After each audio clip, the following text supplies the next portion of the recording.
Para anggota KKB mulai menyerahkan diri satu persatu. Mereka melakukan tanpa ada paksaan dari siapapun, termasuk aparat. Jika ada yang menyerahkan diri, maka mereka tidak akan masuk penjara dan justru dilindungi oleh TNI. Diharapkan akan ada lebih banyak lagi anggota KKB yang sadar dan kembali ke pangkuan NKRI. KKB adalah organisasi separatis yang baru saja diklaim sebagai teroris. Mereka memang selama ini meresahkan dan melakukan berbagai tindak kriminal serta teror kepada masyarakat Papua. Tak heran mereka dinyatakan sebagai organisasi teroris dan warga sipil menyetujuinya.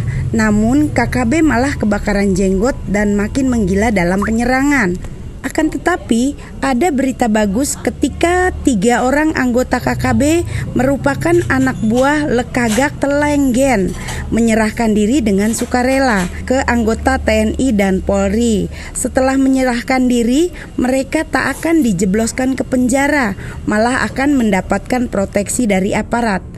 Kabag Penum Divisi Humas Polri, Kombes Ahmad Ramadan menyatakan bahwa perlindungan ini diberikan karena bisa saja dari anggota pasukan Lekagak Telenggen yang lain tidak suka lalu melakukan penyerangan.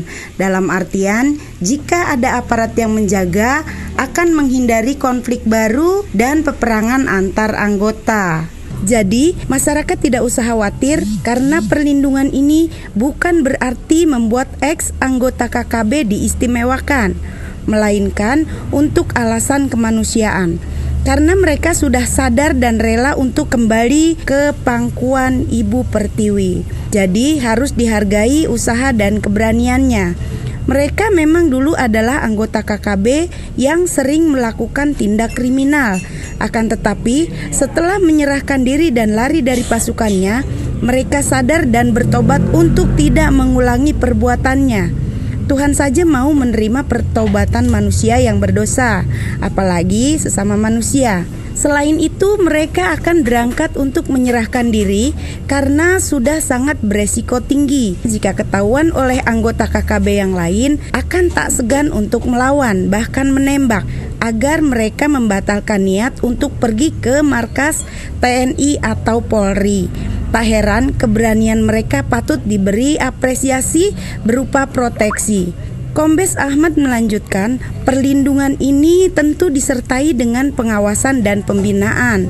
Dalam artian, tidak akan ada celah bagi mereka untuk kabur dan mengelabui aparat karena pura-pura menyerahkan diri, padahal tujuannya hanya untuk mencuri senjata api atau barang-barang lain milik anggota polisi atau TNI.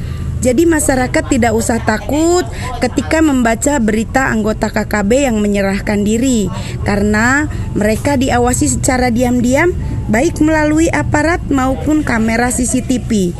Bukannya tidak percaya, melainkan untuk berjaga-jaga jangan sampai ada hal negatif yang terjadi setelahnya.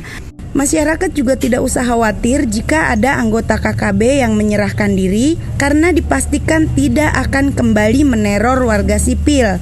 Karena pihak TNI dan Polri akan melakukan pembinaan yang sangat intensif agar mereka benar-benar bertobat dan memiliki rasa nasionalisme yang tinggi. Kita wajib untuk berpikir positif dan merasa senang ketika ada anggota KKB yang menyerahkan diri, karena Tuhan telah mengetuk pintu hati mereka untuk bertaubat. Karena mereka sudah sadar bahwa perbuatannya adalah salah besar dan tindakan kriminal sangat merugikan orang lain, terutama bagi wanita dan anak-anak yang sering menjadi korban. Semoga setelah 3 orang KKB yang melarikan diri disusul dengan kawan-kawannya yang lain, sehingga jumlah mereka semakin menyusut lalu bubar begitu saja. Dengan begitu, tidak ada KKB yang meneror masyarakat dan membuat kehidupan di Papua berjalan dengan tidak nyaman dengan ancaman dan propaganda.